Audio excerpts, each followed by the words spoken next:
बोलना, क्या आपको लगता नहीं है जख्मों को कुरेदना है? अगर आप राम मंदिर के न्योते को अस्वीकार कर रहे हो तो यह बोलने की आवश्यकता क्या है?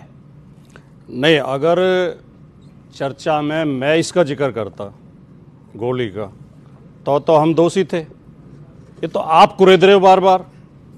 आप 2 बार कह चुके, बीजेपी के प्रवक्ता ने भी इसका जिक्र किया। शिवपाल यादव का बयान है सर। जब नहीं, उनसे किसी ने पूछा होगा। अब इस डिबेट में जब आप मुझसे पूछोगे तो मुझे जवाब देना पड़ेगा, वरना हमारा तो एक ही स्टैंड है जी। राम बहुत बड़े हैं इन चीजों से। आपने शुरू में कहा तो गोली क्यों चलाई?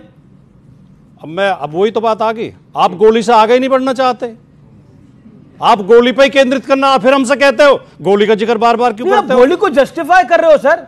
गोली चलना राम भक्ति दोनों अलग अलग चीज हैं। कैसे? राम भक्त पे तो गोली चली थी। गोली चली थी देश के संविधान की रक्षा के लिए, देश के कानून की रक्षा के लिए, सुप्रीम कोर्ट के आदेश की रक्षा के लिए।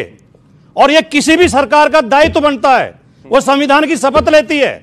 भारतीय जनता पार्टी की सरकार ने राजस्थान में 72 हिंदुओं को गोलियों से भून दिया था आंदोलन में, जो गुर्जर आंदोलन में। हरियाणा में जाट आंदोलन में 11 जाटों को गोलियों से भून दिया था।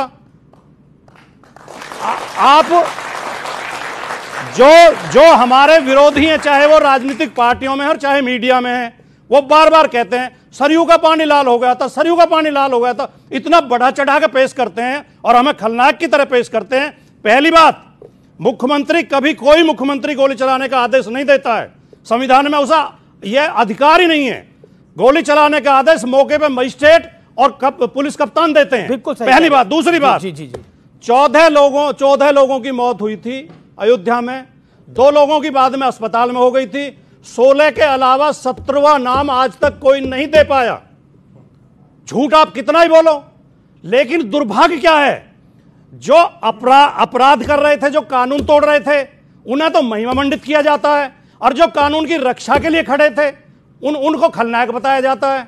क्या किसी पुलिस वाले पर मुकदमा चला? क्या किसी न्यायालय में मुकदमा हुआ कि गोली गलत चली थी? बिल्कुल सही बात। क्या कोई जांच आयोग ने कोई रिपोर्ट दी कि गोली गलत चली थी? मैं जानना चाह रहा हूं, आप बोल रहे हैं कि आपके अनुसार 16 कार सेवक की पुलिस की गोली, सरकारी रिकॉर्ड के अनुसार 16 कार सेवकों की जान गई, यही कहा ना आपने। लेकिन मुझे बताइए कितने पुलिस कर्मियों को घायल हुए थे तब जब कार सेवकों पे गोली चलानी पड़ी? लॉ एंड ऑर्डर का मामला था, आपने बोला डीएम फैसला लेता है, प्रशासन फैसला लेता है, पुलिस फैसला लेती है। तो स्वर्गीय मुलायम सिंह यादव जी ने क्यों कहा मुसलमानों तुम्हारे लिए मैं गोली चलवा सकता था, कार सेवकों को मरवा सकता था, इससे ज्यादा और मैं क्या करता? यह सफाई उन्हें क्यों देनी पड़ी थी? इतिहास में कई सारी चीजें दर्ज है राजकुमार भाटी जी, इसलिए अगर आप कई बातें बोलेंगे तो बहुत सी बातें आगे भी आएंगी। जवाब आप जवाब।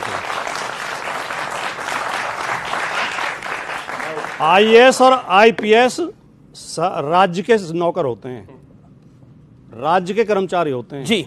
वो किसी पार्टी के या किसी मुख्यमंत्री के, किसी प्रधानमंत्री के कर्मचारी नहीं होते हैं। उन्हें पूरी पावर होती है कि वो क्या निर्णय लेंगे। उस समय जो मौके पर मजिस्ट्रेट और आईएएस और आईपीएस तैनात थे, और जो जिस फोर्स ने निर्णय लिया था, क्या किसी के खिलाफ भारत के किसी न्यायालय में मुकदमा दर्ज हुआ? अगर उन्होंने गलत काम किया था, ठीक है, तो उन पर मुकदमा चलने चाहिए। सुनिए आप जी, थोड़ा सुनिए। मुकदमा दर्ज हुआ कल्याण सिंह के ऊपर, सुप्रीम कोर्ट ने सजा दी कल्याण सिंह को। कोर्ट में खड़े हुए आडवाणी जी, मुरली मनोहर जोशी, विनय कटियार, उमा भारती, रितंबरा, जो भारत के कानून के दोषी हैं, जो भारत के कानून के अभियुक्त हैं, जो